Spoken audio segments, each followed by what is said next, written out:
जी बेटा, स्टार्ट कर दें। Yes sir.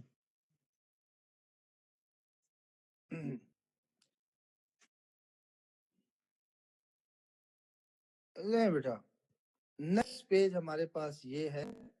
और ओके, हमने देखा है सिंगल पॉइंट चार्ज जो कि ओरिजिन पे लाई करता है, उसकी इलेक्ट्रिक फील्ड का कर्ल भी जीरो है। एक सिंगल पॉइंट चार्ज जो आर प्राइम डिस्टेंस पे स्टैटिक है, उसकी इलेक्ट्रिक फील्ड का भी कर्ल जीरो है। अब बेटा हम देखते हैं कि डिस्क्रीट चार्ज डिस्ट्रीब्यूशन की वजह से उसकी जो फील्ड होगी उसका कर्ल क्या जीरो है या नहीं है। तो बेटा ये डायग्राम तो आपको पता ही है, हम पीछे भी बना चुके हैं ऐसे। बात समझ आ रही है ना? जी सर। ठीक है, तो इस केस में आपको पता है अगर आपके पास एक से ज्यादा स्टैटिक पॉइंट सोर्स चार्जेस हैं तो क्या है कि आप प्रिंसिपल ऑफ सुपरपोजिशन यूज करेंगे टोटल इलेक्ट्रिक फील्ड या नेट इलेक्ट्रिक फील्ड फाइंड करने के लिए, and that will be equal to sum of all the electric field due to all the static point source charges at r location. बात समझ आ रही है? और जो कि आपके पास इसके इक्वल है electric field I H charge की आपके पास ये होगी। ओके, या आप इसको कह ले E1 at r location plus E2 at r location and so on. बात क्लियर बेटा? या दोनों साइड्स का अगर आप कर्ल कैलकुलेट करते हैं तो इट मींस इसका कर्ल, ठीक है, एंड सो ऑन। एक और एक्सप्रेशन लिख लीजिएगा क्योंकि बेटा ये मैंने अपने लिए नोट्स बनाए हुए थे तो मैं जल्दी मैंने ये शेयर कर दिया क्योंकि मेरे पास लिखने का टाइम नहीं था। तो एक यहाँ बेशक वो एक्सप्रेशन भी कर लीजिएगा, q i into r minus r i prime vector divided by r minus r i prime magnitude cube. ठीक है ना? तो बेटा आप देखते हैं कि इसका लेने से each individual term this sum will be zero because you know that curl of r vector minus r I prime vector, ये vector divided by r minus r I prime magnitude cube, ये zero होता है। बात समझ आ रही है? ये आप कैलकुलेट करके देखेंगे हम कि किस तरीके से जीरो होगा। इसलिए एक डिस्क्रीट चार्ज डिस्ट्रीब्यूशन की जो नेट इलेक्ट्रिक फील्ड है उसका कर्ल भी जीरो होगा। बात क्लियर है बेटा? Yes sir. अब मैं यहाँ करने की कोशिश कर रहा हूँ ताकि आपको बात क्लियर हो जाए कि मैं क्या बात कर रहा हूँ कि इस फैक्टर की वजह से ये सारे जीरो होंगी टर्म। ये बेटा मैं वो कैलकुलेट कर रहा हूँ ये चीज, ठीक है। ये जीरो होता है, ग्राफिक्स में ये लिखा हुआ है जो कि इसके इक्वल है del cross r vector divide by r magnitude cube. इसको एक और फॉर्म में लिख लीजिएगा जिस तरह मैं लिखता हूँ, del cross r minus r prime vector divide r minus r prime magnitude cube. बात समझ आ रही है? Yes sir. ओके, इस पे एक वेक्टर आइडेंटिटी यूज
जी बेटा।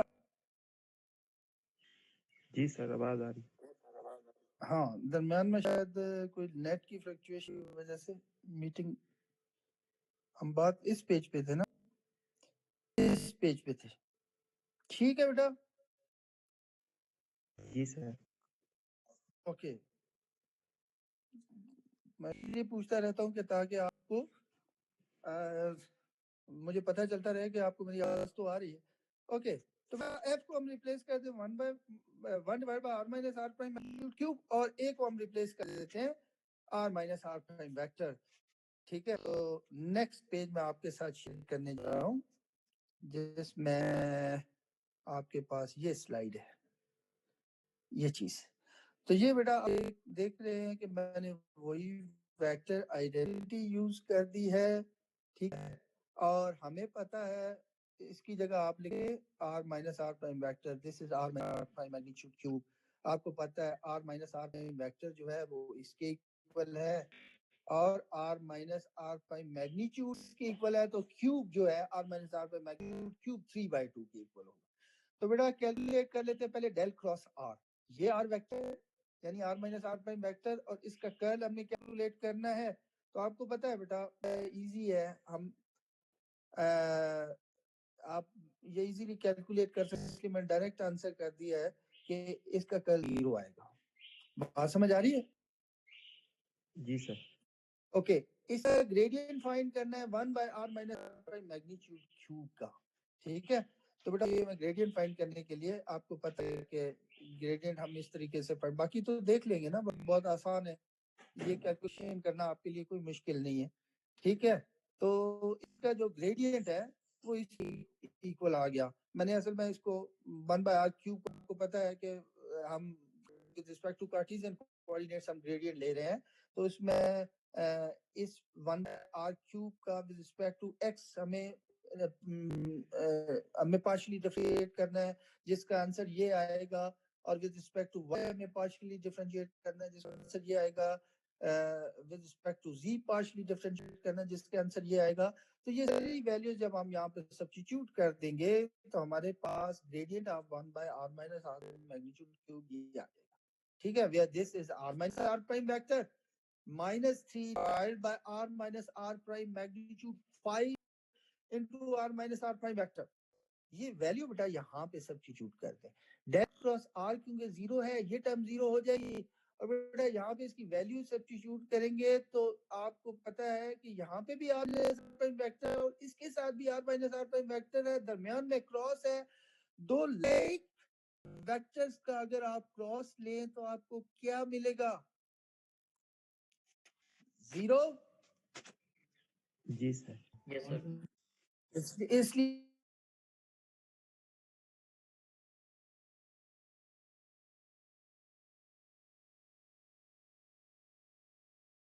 minus r prime vector divided by r minus r prime magnitude cube will be 0 always। तो बेटा इसी प्रोसीजर से अगर आप चाहें तो del cross r vector divided by r magnitude cube भी कैलकुलेट कर सकते हैं, और अगर आप डिस्क्रीट चार्ज डिस्ट्रीब्यूशंस के लिए देखना चाहें, यानी r minus r i prime vector divided by r i prime magnitude cube भी कैलकुलेट कर सकते हैं। जो मर्जी करते रहे, आपके पास 0 आंसर आएगा। चाहे तो यानी कि फर्स्ट स्टैटिक पॉइंट चार्ज की वजह से r minus r 1 prime vector divide bye r minus r 1 prime magnitude cube calculate कर रहे, फिर तो खेलते रहे बेशक, हमेशा 0 आंसर आएगा। बात क्लियर है? Yes sir. ओके, ये तो हमने डिस्क्रीट चार्ज डिस्ट्रीब्यूशन की स्टैटिक इलेक्ट्रिक का भी देख लिया कि कर्ल 0 होता है। अब हम बात करते हैं कॉन्टिन्यूअस चार्ज डिस्ट्रीब्यूशन। आखिरी चीज रही है, कॉन्टिन्यूअस चार्ज डिस्ट्रीब्यूशन की तरफ आते हैं बेटा। ये बेटा आपको पता है कि Coulomb law for electric field due to line charge distribution आपके पास ये है, पीछे पढ़ के आए हुए हैं ना? Yes sir. ठीक है, अब हमने इसका कर्ल लेना है दोनों साइड्स का। तो बेटा लेफ्ट साइड का कर्ल आपके पास ये हो गया, और राइट साइड इस सारी साइड का कर्ल लेना है। बेटा आप एक एक लॉजिक देके आप काम करते जाए, मैंने यहाँ पे नहीं दी हुई कि चलो मैं बोल दूंगा, मैं इतना ज्यादा लिखता नहीं हूँ।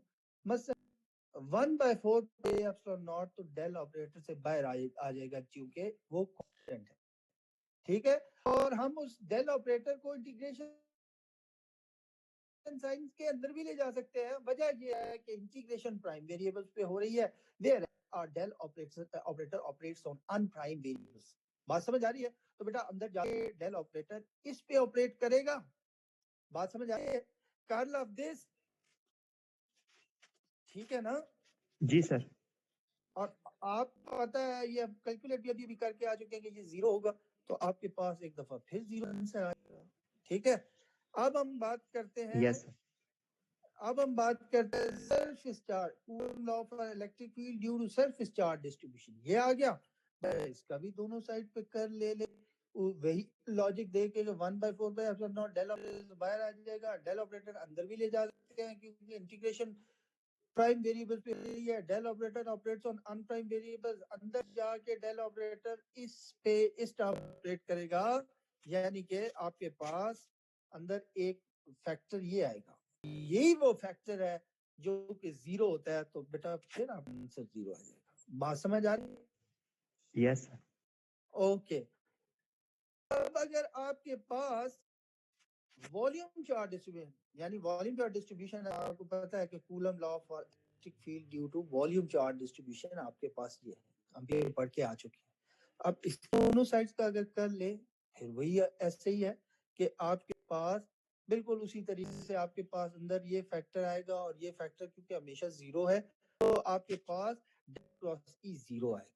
तो बेटा यहाँ से हमें ये पता चला कि चाहे हमारे पास स्टैटिक लाइन चार्ज डिस्ट्रीब्यूशन है, उसकी जो इलेक्ट्रिक फील्ड है उसका कर्ल भी 0 होगा। चाहे हमारे पास स्टैटिक सरफेस चार्ज डिस्ट्रीब्यूशन है, तो वो जो फील्ड किसी आर्बिट्रेरी पॉइंट पी स्पेस में किसी आर्बिट्रेरी पॉइंट पी पे प्रोड्यूस करती है, उसका अगर कर लें तो वो भी 0 आएगा। अगर हमारे पास स्टैटिक वॉल्यूम चार्ज डिस्ट्रीब्यूशन है और किसी आर्बिट्रेरी पॉइंट पी पे या किसी आर लोकेशन पे जो इलेक्ट्रिक फील्ड आपको पता ये होगी, उसका अगर आप कैलकुलेट करें तो वो भी 0 आएगा। बात समझ आ रही है? तो बेटा बड़ी यस सर। इंटरेस्टिंग सिचुएशन है। हम इस सारी चीज को समराइज करते हैं जो भी हमने पढ़ा है कि del cross E is 0, curl of static electric field is always 0 if you have a static line, if you have a static single isolated point charge, whether that is at origin or some distance away from origin. In both cases हम पीछे देख के आगे इसका curl 0 होता है। If we have a static discrete charge distribution, उसके लिए भी कर्ल ऑफ ई 0 है। If we have a static line charge distribution, we have a static surface charge distribution, if we have a static volume charge distribution, curl of static electric field is always 0. ठीक है?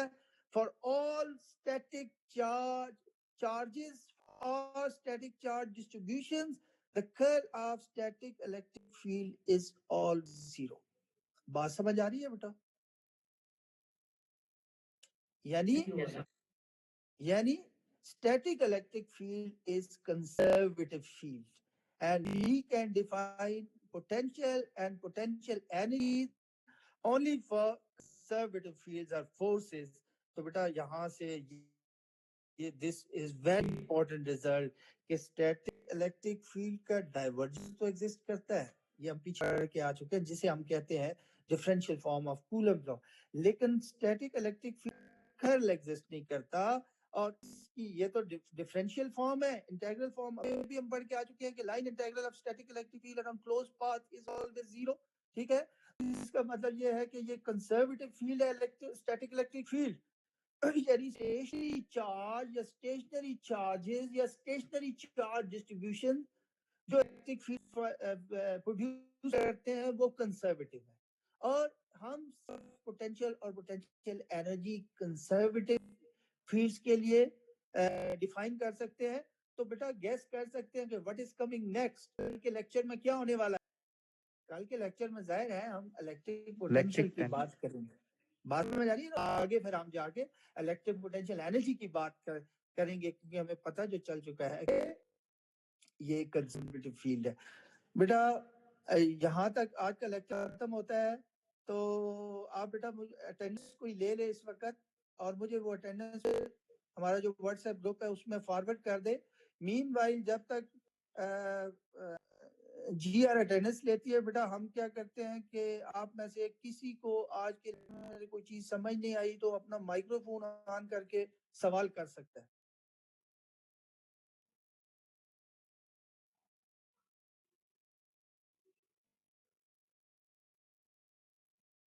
Any question?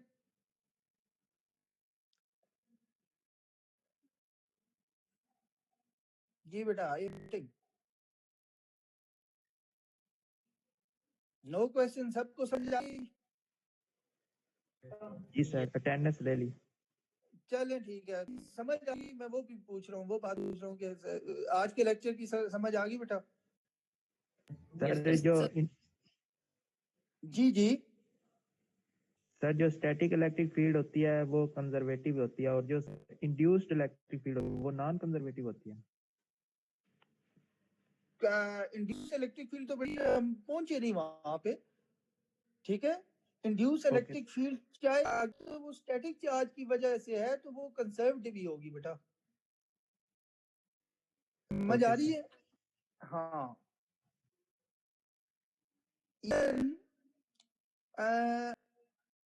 वैसे तो ये आपका topic नहीं है क्योंकि वो हम ये जाके पढ़ेंगे, लेकिन अगर आपको थोड़ा बहुत इंटरेस्ट है तो मैं जवाब दे देता हूँ कि इवन बेटा अगर आपके पास इस तरीके से सिचुएशन है कि आपके पास मैग्नेटोस्टैटिक का केस है, यानी कि आपके पास जो मैग्नेटिक फील्ड आ रही है that is due to the steady current, ठीक है। तो इवन वहां भी कर्ल ऑफ ई 0 होता है, बात समझ आ रही है। लेकिन कर्ल ऑफ ई एक केस में 0 नहीं होता, अगर आपके पास मैग्नेटिक फील्ड टाइम वेरिंग हो। लेकिन बेटा वो बहुत आगे चीज है, आपने सवाल किया तो मैं बता देना, जो मैं अमूमन पहले नहीं वो बताता कि एक दफा वो चीज पढ़ लें फिर आपको समझ आएगी। चले, इसलिए मैं बता रहा हूँ कि आपका चले इंटरेस्ट है। आपने पढ़ा होगा एक इलेक्ट्रिसिटी मैग्नेटिज्म 2 पिछली क्लासेस में। Yes sir, Faraday's law, yes sir पढ़ा। Del cross E is equal to minus partial B by partial T. हाँ, डेल क्रॉस ई 0 नहीं होता, लेकिन याद रखिएगा कि वो जो डेल क्रॉस ई है वहां पे जो इलेक्ट्रिक फील्ड है वो स्टैटिक इलेक्ट्रिक फील्ड की नहीं बात कर रहा, वो टाइम वेरिंग इलेक्ट्रिक फील्ड की बात कर रहा है, ठीक है ना।